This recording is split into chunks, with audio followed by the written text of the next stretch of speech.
ಸಮಯದಲ್ಲಿ ಎದ್ದು ಮೊರೆಯಿಟ್ಟೆನು. ನಿನ್ನ ವಾಕ್ಯವನ್ನು ನಿರೀಕ್ಷಿಸಿಕೊಂಡಿದ್ದೇನೆ.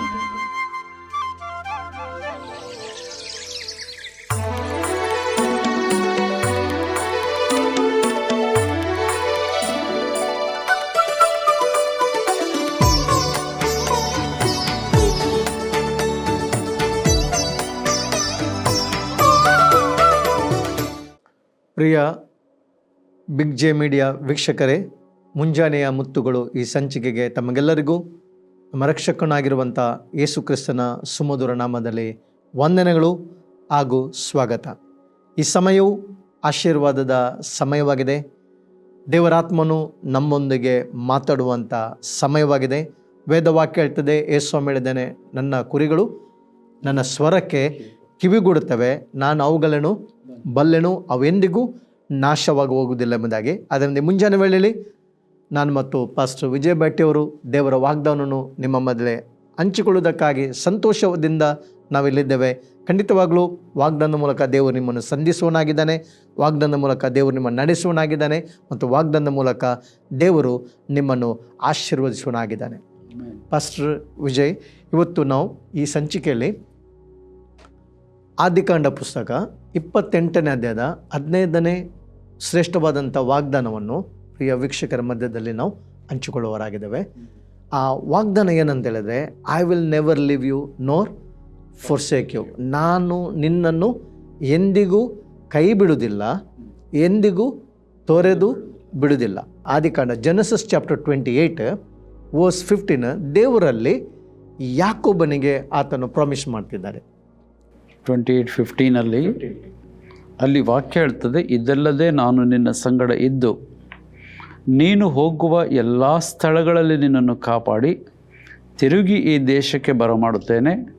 ನಾನು ನಿನಗೆ ಹೇಳಿದ್ದನ್ನೆಲ್ಲ ನೆರವೇರಿಸಿದ ಹೊರತು ಬಿಡುವುದಿಲ್ಲ ಅಂದನು. ಬಿಡುವುದಿಲ್ಲ. ಅದಕ್ಕೆ ನಾನು ಇವತ್ತು ಆ ವಾಗ್ದಾನಕ್ಕೆ ಏನು ಟೈಟ್ಲ್ ಕೊಟ್ಟಂದರೆ, ನಾನು ನಿನ್ನ ಎಂದಿಗೂ ಕೈ ಬಿಡುವುದಿಲ್ಲ, ನಾನು ನಿನ್ನನ್ನು ತೊರೆದು ಬಿಡುವುದಿಲ್ಲ. ಇಬ್ರಿಯ 13:15 ಹೇಳ್ತದೆ, I will never leave you nor forsake. ಶ್ರೇಷ್ಠವಾದಂಥ ವಾಗ್ದಾನ. ಫಸ್ಟ್ ಒಂದು ವೇಳೆ ಇವಾಗ ದೇವರು ಪ್ರಾಮಿಸ್ ಮಾಡಿದ್ದಾನಲ್ಲ, ನಾನು ನಿನ್ನನ್ನು ಕೈ ಬಿಡುವುದಿಲ್ಲ, ನಾನು ನಿನ್ನೊಂದಿಗೆ ಇದ್ದೇನೆ ಎಂಬುದಾಗಿ ಹೇಳಿದ ನಂತರ ಒಂದು ವೇಳೆ ದೇವರು ಮರೆತು ಬಿಡ್ತಾನ ತಾನು ಹೇಳಿದಂಥ ಪ್ರಾಮಿಸ್? ಯಾಕೆಂದರೆ ಇವತ್ತು ಲೋಕದ ವ್ಯವಸ್ಥೆಯಲ್ಲಿ ನಮಗೆ ಕ್ಲೋಸ್ ಫ್ರೆಂಡ್ ಸರ್ಕಲ್ ಇರ್ತದೆ ಅಲ್ವಾ, ಅಥವಾ ನಮ್ಮ ಕ್ಲೋಸ್ ಒಂದು ಫ್ಯಾಮಿಲಿ ನಮ್ಮ ಸರ್ಕಲ್ ಇರ್ತದೆ, ನಮ್ಮ ಫ್ಯಾಮಿಲಿ ನಮ್ಮದೇ ಒಂದು ಇನ್ನರ್ ಸರ್ಕಲ್ ಇರ್ತದೆ ಅಲ್ವಾ. ನಮ್ಮ ಕೆಲವು ಸಂದರ್ಭದಲ್ಲಿ ನಾವು ಅವರೊಟ್ಟಿಗೆ ಭಾಳ ಹೆಚ್ಚು ಕ್ಲೋಸ್ ಆಗಿ ಕೂಡ ನಾವು ಇರ್ತೇವೆ. ಒಳ್ಳೆಯ ಒಂದು ವ್ಯವಸ್ಥೆ ಇದು ಬೇಕು, ಇದು ಪ್ರಾಮುಖ್ಯವಾದದ್ದು. ಇಂಥ ಒಂದು ರಿಲೇಷನ್ಶಿಪ್ ಬೇಕು. ಆದರೂ ಕೂಡ ಕೆಲವು ಸಂದರ್ಭ, ಕೆಲವು ಪರಿಸ್ಥಿತಿಗಳು ಬರುವಾಗ, ಕೆಲವು ಸಿಚುವೇಶನ್ ಬಹುಶಃ ಅವರಿಗೆ ಅಂಥ ಸಮಯದಲ್ಲಿ ಏನು ಮಾಡಲಿಕ್ಕೆ ಅಸಾಧ್ಯವಾದಂಥ ಪರಿಸ್ಥಿತಿ ಬರ್ಬೋದು. ಆದರೆ ಇಲ್ಲಿರುವಂಥ ಪ್ರಾಮಿಸ್ ಏನಂತ ಹೇಳಿದ್ರೆ, ಇದನ್ನೊಬ್ಬನೇ ಮಾಡಲಿಕ್ಕೆ ಶಕ್ತನು. ಹೌದು, ಅಲ್ಲಿ ವಿಷಯ ವೆರಿ ಕ್ಲಿಯರ್ ಇದೆ. ಅಲ್ಲಿ ಈಗ ಮನುಷ್ಯನು ಮಾಡಲಿಕ್ಕೆ ಅಸಾಧ್ಯನೂ ಇರ್ಬೋದು, ಮಾಡಲಿಕ್ಕೆ ಸಾಧ್ಯ ಇದ್ದು ಬಿಡಬಹುದು. ಎಸ್, ಅಂದರೆ ದೇವರು ಕೈ ಬಿಡಲಿಕ್ಕೆ 100% ಕಾರಣ ಇದ್ದರೂ ಅವ್ರು ಕೈ ಬಿಡೋದಿಲ್ಲ. ಒಂದು ವೇಳೆ ನಮ್ಮನ್ನು ತೊರೆದೇ ಬಿಡಬೇಕನ್ನುವಂಥ 100% ಶೋರ್ ಕಾರಣ ಇದ್ದರೂ ಸಹ ದೇವರು ನಾನು ಕೈ ಬಿಡೋದಿಲ್ಲ ಹೇಳಿದ ಮೇಲೆ ಬಿಡೋದಿಲ್ಲ, ತೊರೆಯೋದಿಲ್ಲ ಅಂದಮೇಲೆ ತೊರೆಯೋದಿಲ್ಲ. ಇದಕ್ಕೆ ಬೆಸ್ಟ್ ಎಕ್ಸಾಂಪಲ್ ಯಾರು ಗೊತ್ತಾ? ಆದಾಮನಿಗೆ ದೇವರು, ನೀವು ಆದಿಕಾಂಡ 1:26 ಮತ್ತು 28 ನೋಡುವಾಗ, ದೇವರು ಅವರನ್ನು ಆಶೀರ್ವದಿಸಿ ಬಹು ಸಂತಾನವುಳ್ಳವರಾಗಿ ಹೆಚ್ಚಿರಿ ಅಂತ ಹೇಳಿದರು. ಆಮೇಲೆ ಇವರು ಪಾಪ ಮಾಡಿದರು. ಅವರು ಪಾಪ ಮಾಡಿದಾಗ 100% ದೇವರಿಗೆ ಕಾರಣ ಇತ್ತು, ಅವರನ್ನು ಸಂಪೂರ್ಣ ಸರ್ವನಾಶ ಮಾಡ್ಬೋದಿತ್ತು. ಎಸ್, ಅವರನ್ನು ತೊರೆದು ಬಿಡಬೇಕಾಗಿತ್ತು, ಅವರನ್ನು ಬಿಟ್ಟು ಬಿಡಬೇಕಾಗಿತ್ತು. ಎಷ್ಟೋ ಸರ್ ನಾವು ಅದನ್ನೇ ಪ್ರಶ್ನೆ ಮಾಡ್ತೇವೆ, ಅವನನ್ನು ತೆಗೆದು ಬಿಟ್ಟಿದ್ರೆ ಪಾಪ ಇರ್ತಿರ್ಲಿಲ್ಲ, ನಮಗೆ ಈ ಪ್ರಾಬ್ಲಮ್ ಇರ್ತಿರ್ಲಿಲ್ಲ. ಅವರು ಯಾಕೆ ಬಿಡಲಿಲ್ಲ? ಅವರು ಹೇಳಿದ ಆಶೀರ್ವಾದ, ದೇವರು ಅವರನ್ನು ಆಶೀರ್ವದಿಸಿ ನೀವು ಬಹು ಸಂತಾನವುಳ್ಳವರಾಗಿ ಹೆಚ್ಚಿರಿ ಅಂತ ಹೇಳೇ ಆಗಿತ್ತು. ಈಗ ಅವರನ್ನು ತೆಗೆದು ಬಿಟ್ಟರೆ, ಕೈ ಬಿಟ್ಟರೆ ಆ ಆಶೀರ್ವಾದ ನೆರವೇರೋದಿಲ್ಲ. ಆತನ ಮಾತು ಫೇಲ್ ಆಗ್ತದೆ. ಅಲ್ಲಿ ದೇವರೇನು ಒಂದು ಇಂಡೈರೆಕ್ಟ್ ಮೆಸೇಜ್ ಕೊಟ್ಟು ಹೇಳಿದರೆ, ಆದಾಮನೇ ನಂಬಿಗಸ್ತಿಕೆಯಲ್ಲಿ ನೀನು ಫೇಲ್ ಆದಿ, ಅದು ನಾನು ಫೇಲ್ ಆಗೋದಿಲ್ಲ. ನಾನು ಮಾತು ಕೊಟ್ಟಿದ್ದೇನೆ, ನೀನು ಪಾಪಿ ಆದರೂ ನಿನ್ನನ್ನು ನಾನು ನಡೆಸ್ತೇನೆ, ನಾನು ನಿನ್ನನ್ನು ಕೈ ಬಿಡೋದಿಲ್ಲ. ನಾನು ತೊರೆದು ಬಿಡಲ್ಲ. ಅದಕ್ಕೆ ಅವರೇ ಹುಡುಕೊಂಡು ಬಂದರು. ಅಂದರೆ ಇಲ್ಲಿ ನಾನು ಹೇಳಿದ ಪಾಯಿಂಟ್ ಯಾವುದು ಹೇಳಿದ್ರೆ, ನೀವು ಹೇಳಿದಾಗೆ ಜನರು ನಮಗೆ ಕಾರಣ ಇದ್ದರೆ ತೊರೆದು ಬಿಡ್ತಾರೆ, ಬಿಟ್ಟು ಬಿಡ್ತಾರೆ. ಕೆಲವೊಮ್ಮೆ ಕಾರಣ ಇಲ್ಲದಿದ್ದರೂ ನಮ್ಮನ್ನು ತೊರೆದು ಬಿಡ್ತಾರೆ. ಆದರೆ ದೇವರಿಗೆ ಶೋರ್ ಬಿಡಲೇಬೇಕು ಅವರು ನಮ್ಮನ್ನು, ಅವರು ಅಂಗೀಕರಿಸಲೇಬಾರದು ನಮ್ಮನ್ನು. ಅಂಥ ಕಾರಣಗಳಿದ್ದರೂ ಸಹ ಅವರು ನಾನು ನಿನ್ನ ಜೊತೆಗೆ ಇರ್ತೇನೆ ಅಂದ ಮೇಲೆ ಅವ್ರು ಇರ್ತಾರೆ. ಕೈ ಬಿಡೋದಿಲ್ಲ ಅಂದರೆ ಬಿಡೋದಿಲ್ಲ, ತೊರೆದು ಬಿಡೋದಿಲ್ಲ ಅಂದರೆ ಬಿಡೋದಿಲ್ಲ. ಅವ್ರು ಹೇಳಿ ಆಗಿದೆ. ಈಗ ಇದೇ ನಮಗೆ ಭರವಸೆ. ಸೊ ಅದು ಅಲ್ಲಿ ನೀವೀಗ ಹೇಳ್ತಾ ಇರೋ ಹೊತ್ಕೊಂಡು ಅದು ಇಲ್ಲಿ ಬರ್ತದೆ. ಇಲ್ಲಿ ಇನ್ನೊಂದು ರೀತಿಯಲ್ಲಿ ಕೂಡ ನಾವು ನೋಡೋದೇನಂತ ಹೇಳಿದ್ರೆ, ಇಲ್ಲಿ ದೇವರು ಅವನಿಗೆ ಪ್ರಾಮಿಸ್ ಏನು ಮಾಡ್ತಾನೆ ಅಂತ ಹೇಳಿದ್ರೆ, ಯಾಕೊಬ್ಬನಿಗೆ ಒಂದು ಸ್ಥಿರತೆ ಇಲ್ಲ, ಇಲ್ಲಿ ಕೂಡ ಒಂದು ನೆಲೆ ಇಲ್ಲ ಅಲ್ವಾ. ಅವನು ಎಲ್ಲಿ ಕಡೆ ಹೋದ್ದು ಕೂಡ ಅವನಿಗೆ ಸ್ಟ್ರಗಲ್ ಅಲ್ವಾ, ಹೋರಾಟವೇ ಅವನ ಲೈಫ್. ಅವನು ಎಲ್ಲಿ ಕಡೆ ಹೋಗ್ತಿದ್ದಾನೆ ಹೋರಾಟ, ಸಮಸ್ಯೆ. ಆದರೆ ಒಂದು ದಿವಸ ಅವನ ದೇವರನ್ನು ಸಂಧಿಸ್ತಾನೆ ಅಲ್ವಾ. ಆ ದೇವರನ್ನು ಸಂಧಿಸುವಾಗ ದೇವರು ಅವನಿಗೆ ಹೇಳುವಂಥ ಫಸ್ಟ್ ಪಾಯಿಂಟ್ ಏನಂದ್ರೆ, ನಾನು ನಿನ್ನ ಸಂಗಡ ಇದ್ದೇನೆ. ಆಕ್ಚುಲಿ ಬಿಡಬೇಕಾದ ಕಾರಣಗಳಿತ್ತು, ಅನೇಕ ಕಾರಣಗಳಿತ್ತು. ನೀವು ಹೇಳಿದಾಗೆ ಈಗ ಆದಾಮನ್ನು ಅವಳನ್ನು ಅಲ್ಲಿ ಡಿಸ್ಟ್ರಾಯ್ ಮಾಡ್ಬೋದಿತ್ತು ಅಲ್ವಾ. ದೇವರಿಗೆ ಇವಾಗ ದೇವರ ವಾಕ್ಯ ಹೇಳ್ತೇವೆ, ನಾವು ಅನೇಕ ಸಲ ನಾವು ತಪ್ಪು ಮಾಡ್ತೇವೆ, ಅದು ಕೂಡ ದೇವರು ಬದಲಾಗೋದಿಲ್ಲ. ದೇವರ ಪ್ರೀತಿ ಚೇಂಜ್ ಆಗೋದಿಲ್ಲ, ದೇವರ ಪ್ರಾಮಿಸ್ ಚೇಂಜ್ ಆಗೋದಿಲ್ಲ. ಒಂದು ವೇಳೆ ದೇವರಿಗೆ 100 ಅಲ್ಲ 1000 ಟೈಮ್ 10,000 ಟೈಮ್ ಈ ಭೂಮಿನ ನಾಶ ಮಾಡ್ಬೋದಿತ್ತು. ಇವತ್ತು ನಾವು ಇಲ್ಲಿ ಕೂತ್ಕೊಳ್ಳಿ ಕೂಡ ಇರಲಿಲ್ಲ, ಸಾಧ್ಯನೇ ಇಲ್ಲ ಅಲ್ವಾ. ಪಾಪ ಮಾಡಿದರೆ ನಿನ್ನ ಕಣ್ಣನ್ನು ಕಿತ್ತು ಬಿಸಾಡು, ಕಾಲನ್ನು ಕಡಿದು ಏನು ಅರ್ಥ ಹೇಳ್ತಿದ್ದಾನೆ ಇವಾಗ. ನಿಜವಾಗಿ ಅದರ ಅರ್ಥ ಏನಂತ ಹೇಳಿದ್ರೆ, ಒಂದು ವೇಳೆ ಆ ರೀತಿಯ ಆಜ್ಞೆ ಧರ್ಮಶಾಸ್ತ್ರ ಪ್ರಕಾರ ಇರುವುದಾದ್ರೆ ನಾವಿಲ್ಲಿ ಕೂತ್ಕೊಳ್ಳಿರಲಿಲ್ಲ, ಕಣ್ಣು ಕಾಲಲ್ಲಿ ಇರಲಿಲ್ಲ. ಆದರೆ ಅದನ್ನು ನಾವು ನೋಡ್ತೇವೆ, ಕ್ರಿಸ್ತನಲ್ಲಿ ನಮ್ಮ ಕಣ್ಣುಗಳು ತೆಗೆದಾಗಿದೆ. ಈ ಶರೀರದ ಕಣ್ಣನ್ನು ಶಿಲುಬೆಯಲ್ಲಿ ಅಲ್ಲಿ ಹೋಗಿ ಆಗಿದೆ. ಆ ನಮ್ಮ ಈ ಫಿಸಿಕಲ್ ಏನಿದೆ ಕಾಲುಗಳು ಅಲ್ಲಿ ಕ್ರಿಸ್ತನಲ್ಲಿ ಕಡಿಯಲ್ಪಟ್ಟಿದೆ ಅಲ್ವಾ. ಈಗ ಹೊಸದಾದಂಥ ಜೀವಿತವನ್ನು ನಮಗೆ ಕ್ರಿಸ್ತನಲ್ಲಿ ದೇವರು ಪ್ರಾಮಿಸ್ ಮಾಡಿದೆ. If anyone in Christ is A new creation, 2 Corinthians 5:17. ಈಗ ಇಲ್ಲಿ ದೇವರ ವಾಕ್ಯ ಹೇಳ್ತದೆ, ಮೊದಲು ಹೇಳ್ತಿದ್ದಾನೆ ದೇವರು ಹೇಳ್ತಿದ್ದಾನೆ, ನಾನು ನಿನ್ನೊಂದಿಗೆ ಇದ್ದೇನೆ ಮತ್ತು ನೀನು ಹೋಗುವ ಎಲ್ಲ ಸ್ಥಳದಲ್ಲಿ ನಿನ್ನನ್ನು ಕಾಪಾಡ್ತೇನೆ, ಪ್ರೊಟೆಕ್ಟ್ ಮಾಡ್ತೇನೆ ಎಂಬುದಾಗಿ ದೇವರು ಹೇಳ್ತಿದ್ದಾನೆ. ಹಾಗಾದರೆ ಇವತ್ತು ವೀಕ್ಷಕರಿಗೆ ಒಂದು ದೊಡ್ಡದಾದಂಥ ಒಂದು ಉತ್ಕೃಷ್ಟವಾದಂಥ ವಾಗ್ದಾನ ಅಂತ ಹೇಳಿದ್ರೆ, ದೇವರು ನಮ್ಮ ಜೊತೆಯಲ್ಲಿದ್ದಾನೆ. ಆಗ ಮೋಶೆ ಕೂಡ ಇದ್ದಾನೆ, ನಾನು ನಿನ್ನ ಜೊತೆಯಲ್ಲಿ ಬರ್ತೇನೆ ಎಂಬುದಾಗಿ. ದೇವರು ಯೇಸು ಸ್ವಾಮಿ ಅದನ್ನೇ ಪ್ರಾಮಿಸ್ ಮಾಡಿದ್ದಾನೆ, ಯುಗದ ಸಮಾಪ್ತರಿಗೆ ಎಲ್ಲ ದಿವಸ ನಾನು ನಿಮ್ಮ ಸಂಗಡ ಇದ್ದೇನೆ. ನೀನು ಜಲರಾಶಿ ಹಾದು ಹೋಗುವಂಥ ಸಂದರ್ಭ ಬರ್ಬೋದು, ನದಿಗಳನ್ನು ದಾಟುವಂಥ ಸಂದರ್ಭ ಬರ್ಬೋದು, ಬೆಂಕಿಯ ಮಧ್ಯದಲ್ಲಿ ನಡೆಯುವಂಥ ಸಂದರ್ಭ ಬರ್ಬೋದು. ಈ ಎಲ್ಲ ಪರಿಸ್ಥಿತಿಗಳು, ಕಷ್ಟಗಳು, ಸಮಸ್ಯೆಗಳು ನಿನ್ನನ್ನು ಆವರಿಸಿಕೊಳ್ಳುವಾಗ ಒಂದು ಸತ್ಯ ಏನಂತಂದರೆ, ಕರುಣಾಮಯನಾದಂಥ ದೇವರು ಆತನು ನಿನ್ನ ಸಂಗಡ ಇರ್ತಾನೆ.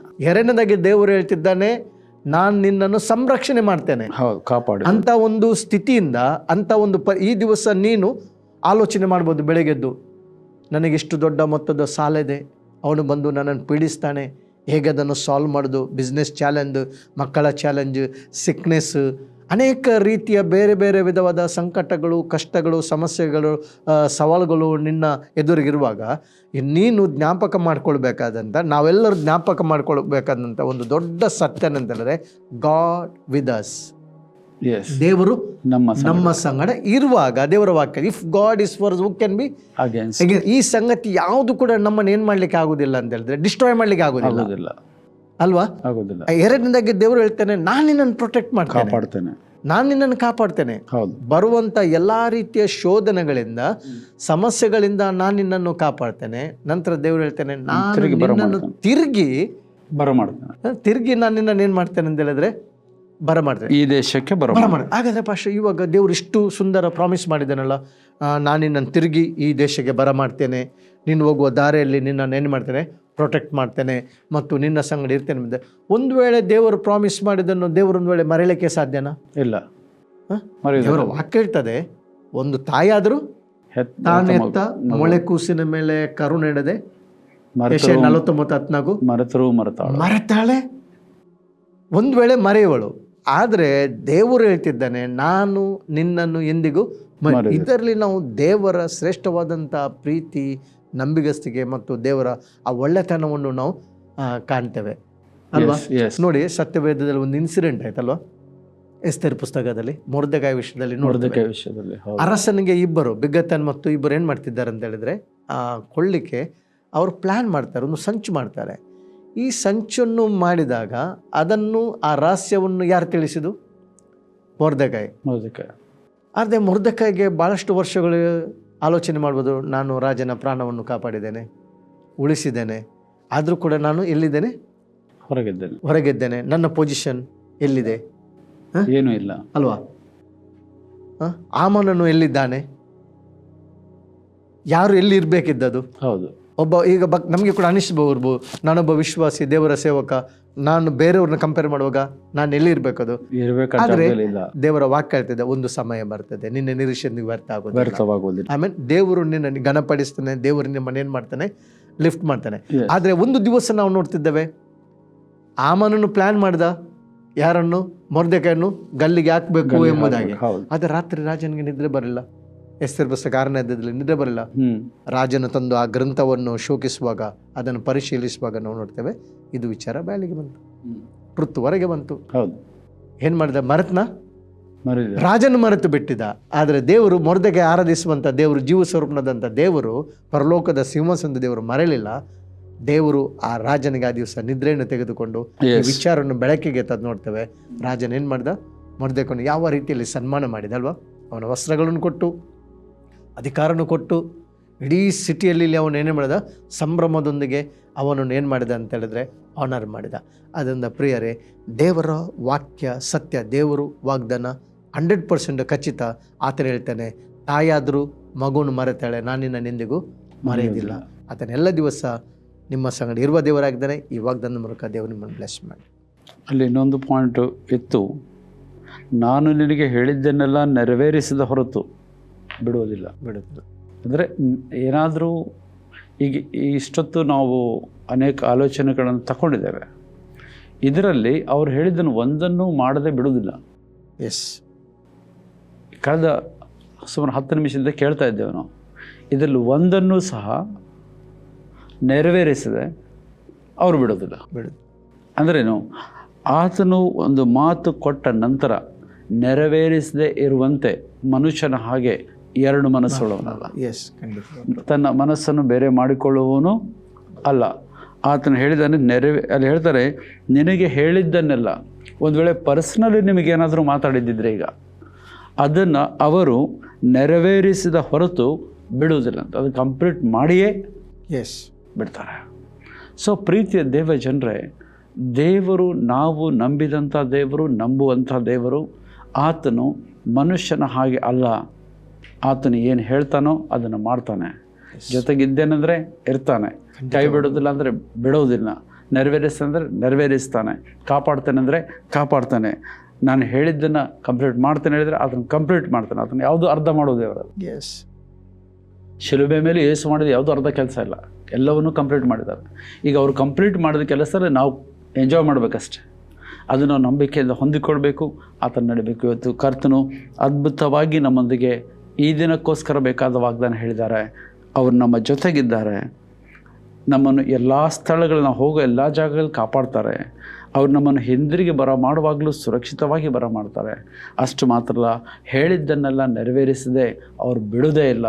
ಅಂಥ ಕರ್ತನ ಜೊತೆಗಿದ್ದಾನೆ. ಧೈರ್ಯವಾಗಿರಿ. ಕರ್ತನ ಇವತ್ತು ನಿಮ್ಮನ್ನು ಆಶೀರ್ವದಿಸಿ ನಡೆಸಲಿ.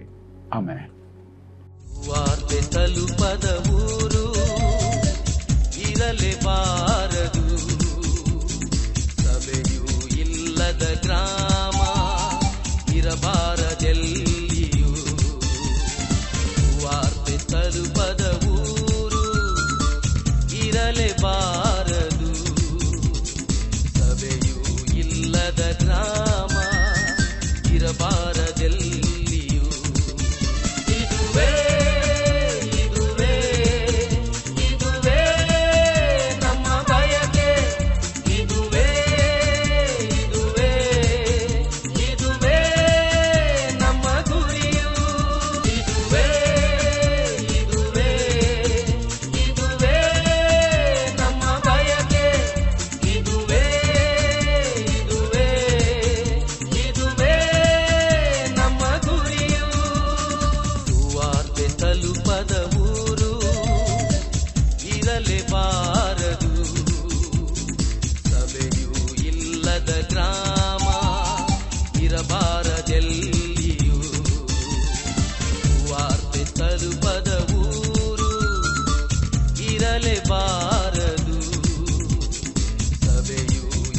ಇಲ್ಲದ ಗ್ರಾಮ ಇರಬಾರದೆಲ್ಲ